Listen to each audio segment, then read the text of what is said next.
We organiseren hier joert een middag voor de band van Damwoord en omstreken. En een squallenbandje van groep 4 tot groep 8. Want dat dienen ze vroeger dat direct al leren met de bouwvak en dan weer bij de ijsbaan. Maar dat is al een huurskof net meer zo. Dat we toch dat maar weer oppakken voor de jeugd. Dat is wel mooi. Het is een zeskamp. En dan ben ze met een autopet, step, hoe ze zien hoe die.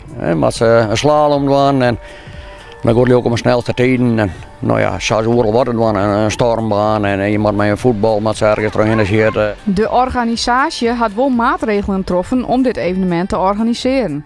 We hadden een hele prille maatregel genomen en dat moest ik, want ons gingen we namelijk geen vergunning krijgen. En daar hebben we uiterst best van om zo goed mogelijk te doen. Ik vind het geweldig. Ik vind het helemaal super. We zijn nog volle groter doen.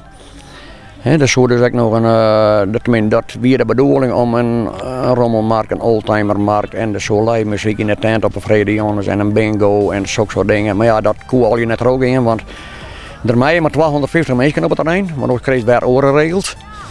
En nou, dan hebben we zijn wie doet het met die band, dat gaat erop. En deze mensen die rijken hier erop. En morgen hebben we dus die grasbaanrace.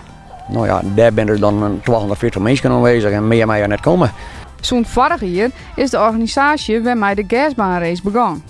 En dat dienen we in samenwerking met de ploeg van Ier en van Horstersweg. Maar die dienen dus net dit hier, die boeren oorslaan. We bezieken het, kregen vergunning, dan is het prachtig mooi, want die jongens lekker graag rijden al hier. En dat die ben hartstikke blij dat ze hier komen kunnen. En vanmorgen, ja sorry, er ben geen kaarten meer te krijgen van het publiek.